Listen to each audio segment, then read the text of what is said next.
So good morning, this is Anil Kumar Singh, your computer teacher. Here we are going to start the new chapter of the computer system. This is the very first topic and can say this is the first unit of your computer system, that is called the communication.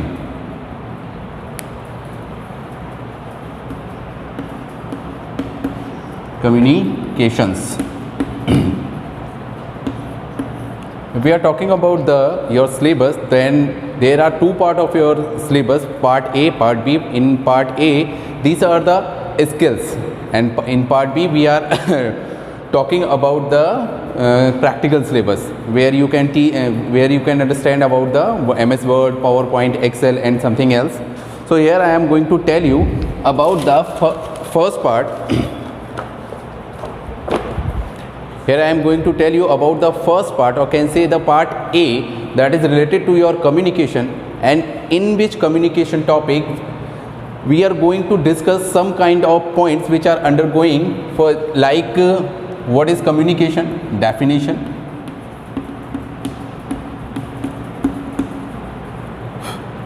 definitions and some other points which are included in the chapter like communication cycle,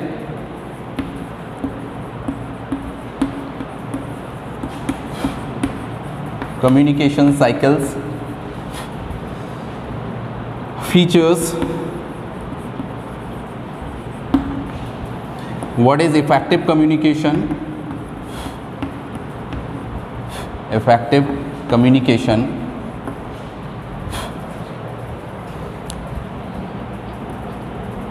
factors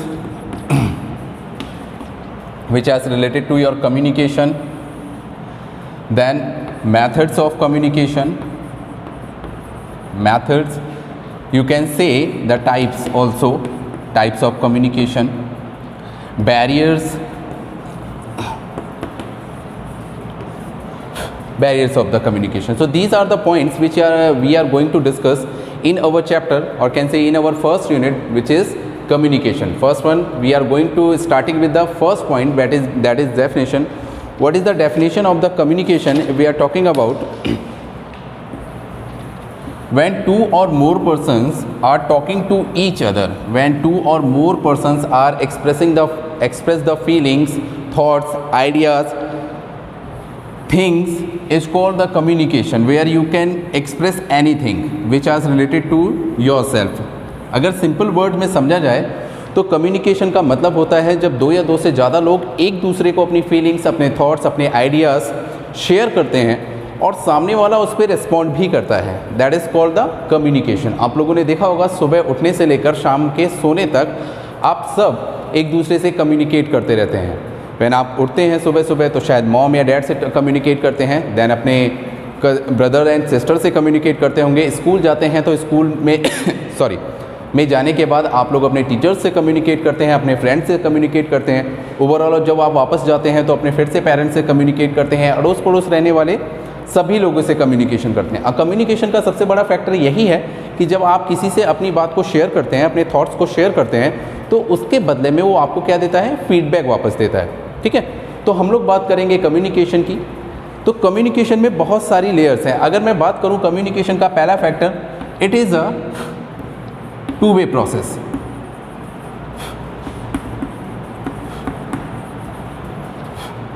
Why it is called the two-way process? Why it's not called the single way या one-way process? Just because if you are talking to a person, you are talking, this is you and the second one is this, और जब आप इससे बात कर रहे हैं, you are talking to him, और अगर ये आपको फीडबैक वापस नहीं देता है तो कहीं ना कहीं आपका कम्युनिकेशन इफेक्टिव नहीं माना जाएगा. Why? क्योंकि आप तो इससे बात कर रहे हैं पर ये आपको फीडबैक नहीं दे रहा है. अगर आप सिर्फ यही आप लगातार बात करते जाएं और सामने वाले की फीडबैक से आपको कोई रिक्वायरमेंट ना हो, that is called the one way process. But communication is the two way process. तो आपकी बात का इसको रिस्पॉन्ड करना पड़ेगा. अगर ये आपकी बात का रिस्पॉन्ड नहीं करेगा then it is not the effective communication. ऐसे तो आप दीवारों से भी बात कर सकते हैं, you can talk to the whiteboard. Like मैं इस समय आप लोगों से बात कर रहा हूँ बट आप कहीं ना कहीं प्रैक्टिकली मेरे सामने अवेलेबल नहीं है. बट जब आप ये वीडियोस देखेंगे तो कहीं ना कहीं हमारा फीडबैक हमारा कम्युनिकेशन पूरा होगा, इफेक्टिव होगा. वाई? क्योंकि मैंने जो ये वीडियो बनाया है ये टू वे प्रोसेस को सोच के बनाया है कि मैं यहाँ से अपने लेक्चर को डिलीवर करूँगा। जब आप इस लेक्चर को देख लोगे तो आप अपने फीडबैक को एज अ कमेंट मुझे वापस करोगे। जो भी कुछ लिखो कि बेटर है, अच्छा है, ख़राब है, जो भी कुछ आपको लिखना है, तो that's why it is called the two way process. और ये साइकिल चलती रहती है तब तक जब तक कि इसका एक रास्ता ब्रेक नहीं हो जाता है, यानी एक कोई रिस्पॉन्ड करना बंद नहीं कर देता है। That's why it is called the two way process. अब हम बात करते हैं इफेक्टिव कम्युनिकेशन की। तो टू वे प्रोसेस ही उसको इफेक्टिव बनाती है। इफेक्टिव कम्युनिकेशन का मतलब जब एक पर्सन किसी दूसरे पर्सन को अपनी फीलिंग को शेयर करता है, अपनी फीलिंग्स को उसे बताता है, अपने आइडियाज़ को बताता है, और अगर वो उसके आइडियाज़ को फीडबैक के तौर में वापस ना भेजे, ठीक है, तो वो आपका इफेक्टिव कम्युनिकेशन नहीं होता है। For example, if you are talking to the wall, आप दीवारों से बात कर रहे हैं, तो वहाँ पे क्या है, आप बात तो करते रहेंगे दिन भर, लेकिन वहाँ से कोई भी फीडबैक आपके पास वापस नहीं आएगा। फॉर एग्जाम्पल, चलो हम एक और एग्जाम्पल ले लेते हैं, टेलीविज़न और रेडियो। कम्युनिकेशन का एक मीडियम हो सकता है, क्यों? क्योंकि वहाँ पे कुछ ना कुछ हमेशा डिलीवर किया जाता है आपको, ठीक है, आप उस पर डिलीवर कर रहे हैं, लगातार वो आपको बोलता जा रहा है, पर एट दैट टाइम, उस समय आप तुरंत के तुरंत फीडबैक वापस नहीं दे पाते हो। For example, if you are watching a show और उस शो में किसी बुढ़िया सास का रोल आपको समझ में ना आए, तो क्या आप उसे कह के कि हाँ ये बुढ़िया थोड़ा नालायक है, इसको हटा दो? आप नहीं हटवा सकते। क्यों? क्योंकि आपके फीडबैक की वहाँ रिक्वायरमेंट नहीं है, या आप वहाँ फीडबैक पहुँचा ही नहीं सकते। तो वहाँ पे आपका ये कम्युनिकेशन इफेक्टिव नहीं है। क्यों नहीं है? क्योंकि आपका फीडबैक वहाँ तक नहीं पहुँच रहा है। क्लियर? टू वे प्रोसेस का मतलब समझ में आया? जहाँ पे आप अपनी बात को जब पहले वाले को पहुँचाते हैं और वहाँ से वो फीडबैक वापस आता है, that is called the effective communication. Okay,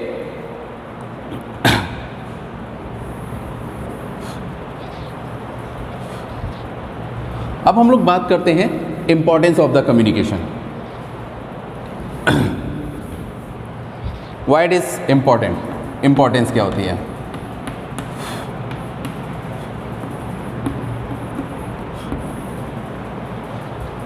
it is said that human is a social animal. Social animal का मतलब समझ में आता है ना? अपने आप को जानवर मत समझने लगना। सोशल एनिमल का मतलब है कि सोसाइटी के साथ जुड़े रहने का काम ह्यूमन का होता है, और अगर सोसाइटी के साथ ह्यूमन को जुड़ना है, that is a single way to connect with each and every one, that is your communication. अब कम्युनिकेशन अगर नहीं है तो कहीं ना कहीं आप सोसाइटी के साथ नहीं जुड़ सकते। तो हमें अगर अपनी इंपॉर्टेंस यहाँ पे कम्युनिकेशन की क्या बताई गई है, यही है कि जब तक आप कम्युनिकेट नहीं करते हैं किसी के साथ, आपके रिलेशन किसी के साथ भी इस्टेब्लिश नहीं हो पाते हैं। फॉर एग्जाम्पल, मैं ये नहीं कहता कि आप हमेशा बात कर रहे हैं, लेकिन जब तक आपके कम्युनिकेशन का मोड, जैसे फॉर एग्जांपल आप अपने घर में रहते हैं और आपके घर में बहुत सारे पेट्स हैं, आप जिस पेट से ज़्यादा कम्युनिकेट करेंगे, वो आपकी लैंग्वेज नहीं समझ रहा है, दैट्स अनदर थिंग, फिर भी उसे कम्युनिकेट करने का आपके पास एक तरीका होता है। आप उसे प्यार से बुलाते हैं, आप उसे अजीबोगरीब नाम से, उसे नहीं पता कि उसका नाम क्या है, वो पढ़ा लिखा नहीं है, फिर भी आप जब उसे बार बार उसी नाम से बुलाते हैं, आप जब बार बार उससे कम्युनिकेट करते हैं, तो वो अपने नाम को समझने लगता है। आप घर में जैसे ही एंट्री करेंगे, आप नाम लेंगे, वो भागता हुआ आपके पास आएगा। जैसे आप लोगों ने देखा होगा, पपीज़ होते हैं छोटे छोटे, तो हम लोग उनकी लैंग्वेज नहीं समझ सकते ना वो हमारी लैंग्वेज समझ सकते हैं, पर कहीं ना कहीं हम उनसे कम्युनिकेट करते हैं। कैसे कम्युनिकेट करते हैं? अपनी फीलिंग्स के साथ, कुछ वर्ड समझने के साथ, कुछ एक्सप्रेशन के साथ। तो वो सारा का सारा रिलेशन इस्टेब्लिश में आपकी बहुत हेल्प करता है कम्युनिकेशन, यही इसका इंपॉर्टेंस है। ओवरऑल हम कम्युनिकेशन से अपनी पर्सनल, अपनी प्रोफेशनल और अपनी सोशल, तीनों ही लाइफ को हम मेंटेन करके चल सकते हैं। पर्सनल, प्रोफेशनल और सोशल। कैसे? आप अपनी पर्सनल लाइफ को ही देखिए कि सुबह से लेकर शाम तक if you are not communicating with each other, आपकी पर्सनल लाइफ कुछ भी नहीं है। आप अभी पिछले साल लॉकडाउन हुआ था, जब आप एक दूसरे से बात नहीं कर पा रहे थे, जब आप एक दूसरे के घर नहीं जा पा रहे थे, तब भी उनसे बात करने के लिए, क्योंकि आपके पर्सनल जो टर्म्स हैं उनके साथ ख़राब ना हो, हम लोग क्या करते थे? वीडियो कॉल्स करते थे, ऑडियो कॉल्स करते थे, उनसे बात करने की कोशिश करते थे। जो अड़ोस पड़ोस में नेबर्स थे, उनके घर हम भले ही ना जा रहे हों, लेकिन उनसे बात करने के लिए हम क्योंकि हमारे जो पर्सनल रिलेशनशिप्स हैं वो कहीं ख़राब ना हो जाए। प्रोफेशनल की अगर बात की जाए, अगर आप बहुत अच्छे कम्युनिकेटर नहीं हैं, आप बहुत अच्छे बोलने वाले नहीं हैं, तो आपकी प्रोफेशनल लाइफ हमेशा खतरे में रहेगी। If you are a weird person in communication, nobody likes you, कोई भी आपको पसंद नहीं करेगा, तो क्या होगा? आपकी प्रोफेशनल लाइफ भी वहाँ से ख़राब होने लगेगी। अगर आप बोलने में बहुत अच्छे हैं, आपके बोलते समय फूल झड़ते हैं, कम्युनिकेशन समय बहुत सामने वाले को स्वीट फील होते हैं, तो क्या होता है आपकी प्रोफेशनल लाइफ हमेशा मेंटेन रहती है। क्योंकि आपकी ये जो टंग होती है, जिसे हम लोग जीभ बोलते हैं, इस टंग की वजह से ही आप हमेशा अच्छे भी बने रह सकते हैं और बुरे भी। और इस टंग का इस्तेमाल हम कहाँ करते हैं? कम्युनिकेशन में। सोशल लाइफ की अगर बात की जाए तो सोसाइटी के साथ जुड़े रहने के लिए भी आपको कम्युनिकेशन की रिक्वायरमेंट है। If you are living in the north side, आपको साउथ में भेज दिया जाए तो वहाँ की सोसाइटी के साथ, वहाँ के सोशल एनवायरनमेंट के साथ आप लोग तब तक तालमेल नहीं बैठा पाते हैं जब तक आप उन सब लोगों से कम्युनिकेट करना शुरू ना कर दें। आप किसी नई सोसाइटी में जाते हैं, फॉर एग्जांपल आप एक जॉब करने वाले पर्सन हैं, आप गवर्नमेंट जॉब करते हैं, आपके ट्रांसफ़र्स इधर उधर होते रहते हैं, तो जब दूसरी जगह आपका ट्रांसफ़र होगा तो कहीं ना कहीं वहाँ के सोसाइटी से मिलने जुलने के लिए आपको क्या करना पड़ेगा? कम्युनिकेट करना पड़ेगा। So these are the importance जो कि हमें कहीं ना कहीं कम्युनिकेशन की वजह से पता चलते हैं कि हाँ कैसे हमारी पर्सनल, कैसे हमारी प्रोफेशनल और कैसे हमारी सोशल लाइफ एक्टिव रहेगी जब हम कम्युनिकेशन करते हैं एक दूसरे के साथ। ठीक है, चलिए हम बात करते हैं अब एलिमेंट्स ऑफ द कम्युनिकेशन पे।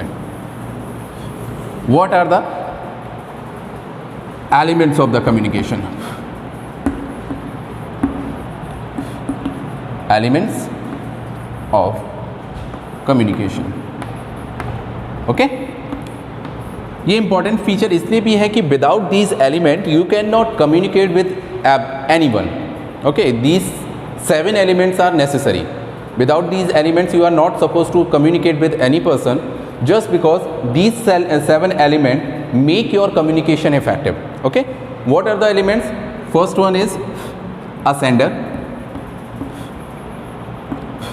second one is a receiver, third one is coding, जिसे हम इनकोडिंग भी बोलते हैं, next one is decoding,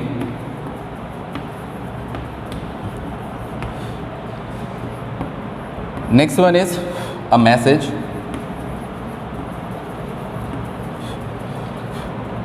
next one is medium, and the last one is feedback. Okay, these are the seven elements which are related to your communication factor. Without these 7 elements your communication will not be completed or cannot be effective communication will be held here. Okay, starting with the first one, the sender. Always if you are starting your communication, always a sender is required. जो message को send करता है, जो message को भेजता है, जो message बोलता है, हम लोग जो मैं इस समय आप लोग तक भेज रहा हूँ, that's why I M call the sender, कि मैं कुछ वर्ड्स बोल रहा हूँ जिसकी रिक्वायरमेंट या जिसकी ज़रूरत आप लोगों को है, इसलिए मैं सेंडर हूँ, मैं आपको मैसेज भेज रहा हूँ। रिसीवर, जो उस मैसेज को रिसीव करता है, मैं यहाँ से मैसेज भेज रहा हूँ, ये वीडियो जब मैं अपलोड कर दूंगा तो आप लोग इस वीडियोज़ को देखेंगे, at that time you are a receiver. Clear? Message sender भी अवेलेबल है, रिसीवर भी अवेलेबल है, बट ये अगर वीडियोज़ ही ना बनाई जाए तो कहीं ना कहीं मैसेज की भी रिक्वायरमेंट रहेगी। जब दो लोग बैठे होते हैं आपस में, आप लोगों ने देखा होगा कि घर में मम्मी पापा साथ में बैठे हैं तो वो लोग आपस में बात करते रहते हैं, तो वो जो वर्ड्स इधर से उधर मूव कर रहे हैं, एक सेंडर है एक रिसीवर है, फिर कुछ टाइम बाद वो सेंडर बन जाता है, रिसीवर बन जाता है, लेकिन दोनों के बीच में कुछ ना कुछ मैसेज हमेशा पास होता रहता है। अगर ये नहीं है तो ये सब कुछ भी अवेलेबल हो जाए तो कहीं ना कहीं कम्युनिकेशन फेल है। कोड, इनकोडिंग और डिकोडिंग, इसकी रिक्वायरमेंट तब होती है जब हम अपने मैसेज को थोड़ा सेफ रखना चाहते हैं। हम नहीं चाहते कि हमारे मैसेजेस हर कोई आसानी से समझ पाए। आप लोगों ने गौर किया होगा, जब मम्मी पापा आपस में बात करते हैं या कोई भी ऐसे दो पर्सन जो कि नहीं चाहते कि सामने वाला बात मेरी समझे, तो आपस में कोड्स में बात करते हैं। वो कोड्स कैसे भी हो सकते हैं, इट डज़न्ट मैटर कि वो कोई सिस्टमैटिक कोड हो या फिर वो कोई कंप्यूटर रिटन कोड्स हों, इट डज़न्ट मैटर।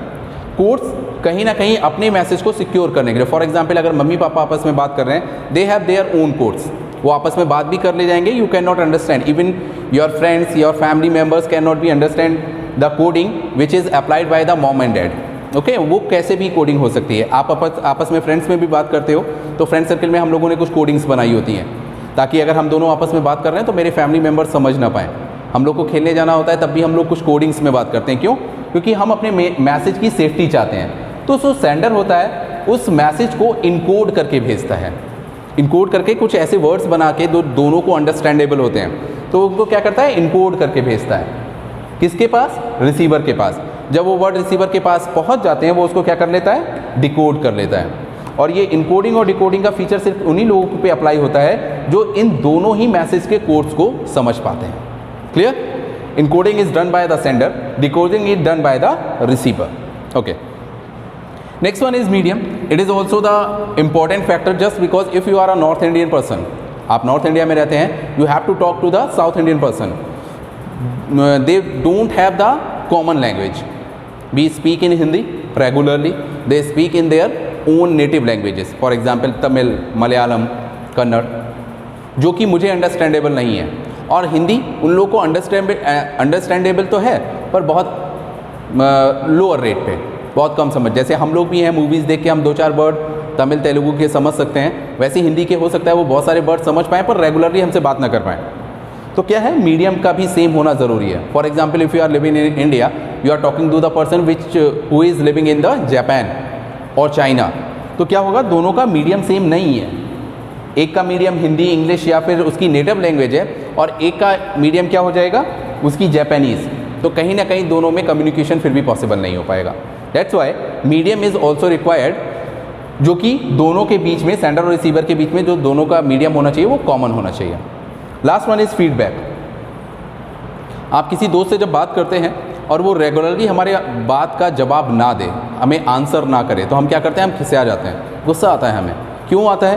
क्योंकि हमें ऐसा लगता है कि हम दीवारों से बात कर रहे हैं। क्यों ऐसा लगता है? क्योंकि वो हमें कोई भी फीडबैक नहीं दे रहा होता है, ना वो हाँ बोले ना बोले। तो हम क्या करते हैं, हम एक टाइम पे गुस्सा होके, फ्रस्ट्रेट होके उससे कम्युनिकेट करना बंद कर देते हैं। तो यहाँ पे क्या होता है, कम्युनिकेशन फेलियर स्टार्टेड हो जाते हैं।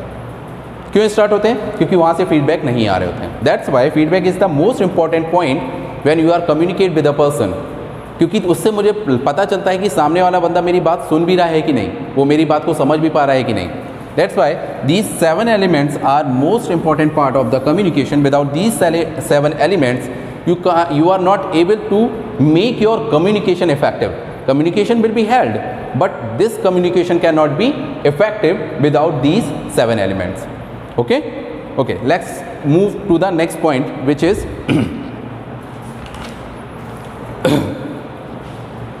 okay, रफ कर देता हूँ इसे मैं।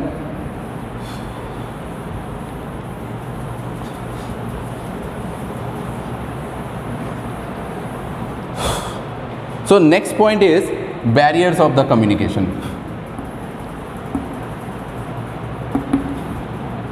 Barriers of communication. I hope आप सभी को पता होगा what are the barriers. Barriers are those things which always used to break down some kind of the things or some kind of the task. Barriers आप सभी ने देखे होंगे जो किसी ना किसी टास्क को या किसी ना किसी चीज़ को रोक देते हैं। For example, if you are going on a road and a railway crossing will be there, okay, तो रेलवे क्रॉसिंग पे आपने देखा होगा barriers are there to stop the vehicles when the train is passing on the that track. Okay, तो क्या होते हैं barriers, उस टाइम के लिए उस कम्युनिकेशन को, उस ट्रांसपोर्टेशन को रोक देने का काम करते हैं। ऐसे ही क्या होता है, कम्युनिकेशन जब हम आपस में बात कर रहे होते हैं तो there are basically 3 types of the barriers which are available, जो कि हमें क्या करते हैं, बात करते टाइम रोक देते हैं। जैसे फॉर एग्जांपल मैं यहाँ पे कुछ बैरियर्स के टाइप्स आपसे डिस्कस करता हूँ जिसमें शायद आप लोगों को कुछ समझ में आए। First one is situational barrier.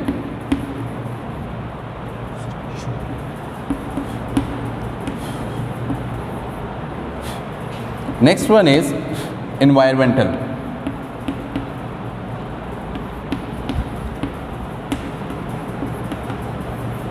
ठीक है, next one is individual.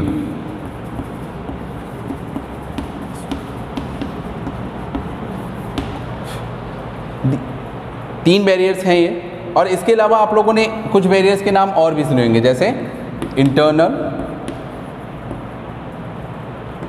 And external barriers. ठीक है, इसके बारे में हम डिस्कस करेंगे, इसी से रिलेट करते हैं, बट पहले हम इनके बारे में डिस्कस करते हैं। What are the situational barriers.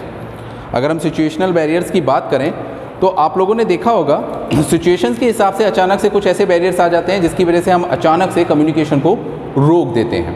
For example मैं आपको यहाँ पे पढ़ा रहा हूँ, अचानक से कोई नॉक कर दे, ठीक है, नॉक कर दे तो क्या होगा, मुझे वहाँ देखना पड़ेगा, सुनना पड़ेगा who the person on the door. Otherwise यहाँ से ट्रेन पास हो जाए या फिर कोई तेज़ सा लाउड म्यूज़िक अभी स्टार्ट हो जाए, अचानक से कुछ ऐसे बबलिंग्स हो जाएँ या कुछ अचानक से ऐसी चीज़ें आ जाए जिसकी वजह से मुझे कम्युनिकेशन रोकना पड़ जाए, that is called the situational barrier, जो अचानक से सिचुएशन के हिसाब से स्टार्ट हो जाते हैं, ठीक है।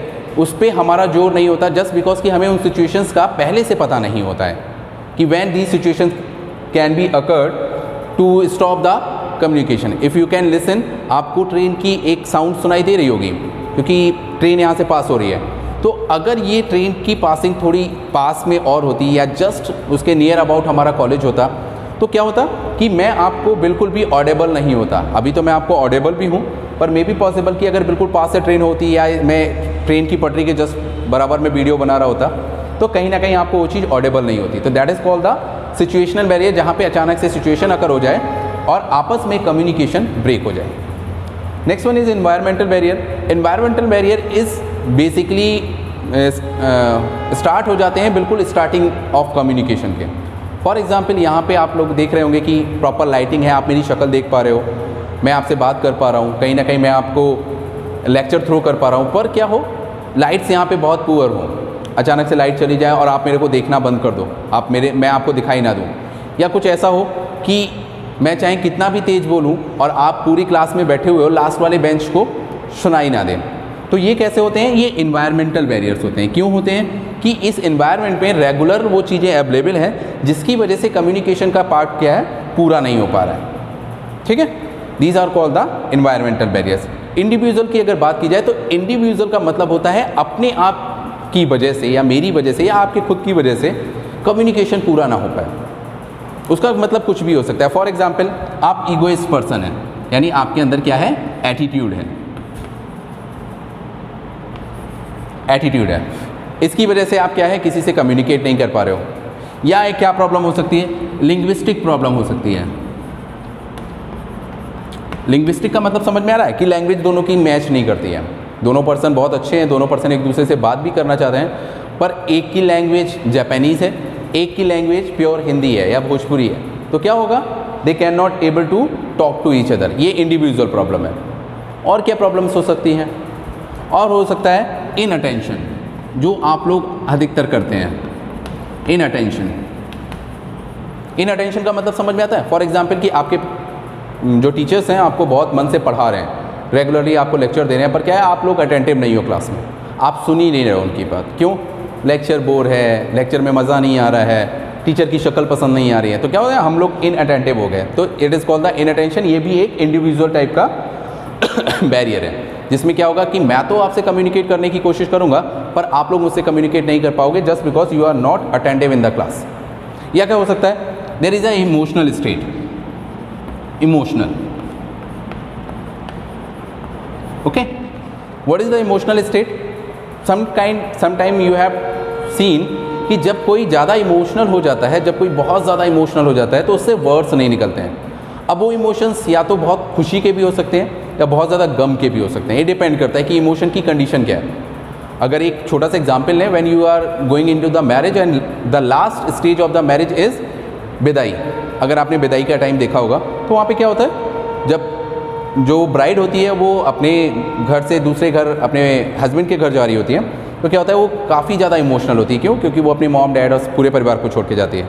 तो उस टाइम पे क्या होता है, अगर आप लोगों ने गौर किया होगा तो वो इतना ज़्यादा रो रहे होते हैं, इतना ज़्यादा रो रहे हैं, क्योंकि उन्हें कुछ वर्ड्स बोलने होते हैं पर वो बोल नहीं पाते हैं। सेम कंडीशन उनके मदर की, उनके फादर की या उनके ब्रदर की होती होगी, या कुछ और जो उनके रिलेटिव्स होते हैं। क्यों? क्योंकि वो इमोशनल स्टेट्स में है, काफ़ी ज़्यादा इमोशनल है। That's why they can not use the even single word, they are express their communication with the feelings, with emotional states. तो ये भी क्या है, एक इंडिविजुअल बैरियर है जहाँ पे एक दूसरे के वर्ड समझ में नहीं आते हैं। अगर आप बहुत ज़्यादा खुश होते हैं तो कभी कभी देखा होगा आपने, बहुत ज़्यादा लाफिंग कर रहे हैं, तो लाफिंग करते समय हम वर्ड्स नहीं बता पाते किसी को, बस हंसते रहते हैं, हंसते रहते हैं, हंसते रहते हैं। जैसे कभी कोई जोक सुन लो और वो बहुत ज़्यादा फ़नी हो तो क्या होता है, बहुत तेज़ हंसी निकलती है। अब सामने वाला मुझसे पूछ रहा है व्हाई यू आर लाफिंग, और मैं उसे एक्सप्रेस नहीं कर सकता वर्ड्स में why I am laughing. After some time जब वो इमोशनल स्टेट कम हो जाती है, इमोशनल एरिया कम हो जाता है, then I can explain him और her. Clear? So these are the barriers of communication which are related to your syllabus. I hope कि आपको ये सब चीज़ें समझ में आ रही होंगी और कहीं ना कहीं आपके लिए ये अंडरस्टैंडेबल है, ओके क्योंकि बहुत ही लाइट टॉपिक है और आप लोग के रियल लाइफ से बिल्कुल मैच करता है, क्योंकि without communication even we can't live from the morning till the night, यानी जब से आप सो के उठते हो जब तक आप सो नहीं जाते तब तक आपका कम्युनिकेशन चलता है किसी ना किसी से। इवन आप चाहे व्हाट्सएप पे चैट कर रहे हो, that is also a communication. आप किसी से वीडियो पे बात कर रहे हो, that is also a communication. Normally आप बाहर टॉक कर रहे हो, that is also a communication. आप अपने घर के पपीज़ से बात कर रहे हो, आप अपने घर के बफेलोज, काउज या जो भी आप लोगों ने पैट्स पाल रखे उनसे बात कर रहे हो, that is also a communication. अपने आप से बात कर रहे हो, that is a part of communication.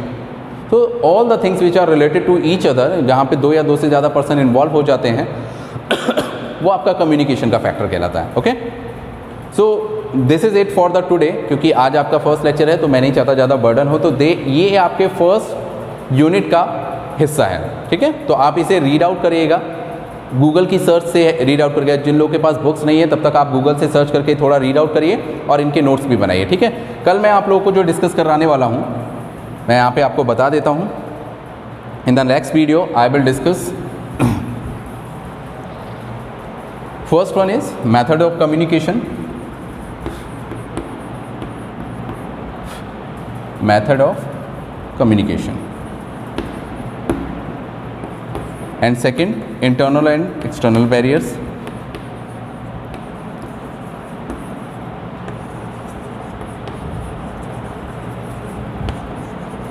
ठीक है। यही अपने आप में बहुत बड़ा टॉपिक है मेथड्स ऑफ कम्युनिकेशन, इसको हम लोग टाइप्स भी बोल सकते हैं, ठीक है। तो ये हम नेक्स्ट क्लास में डिस्कस करेंगे। फिलहाल आज के लिए इतना ही, बाकी हम लोग नेक्स्ट क्लास में डिस्कस करेंगे। तब तक आप लोग पढ़ते रहिए, ठीक है, और सेफ़ रहिए अपने घरों में।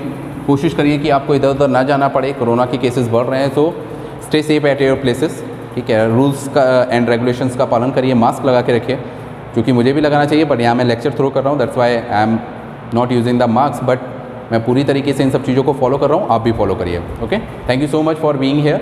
सो meet you soon in the next lecture, in the next video. Thank you so much.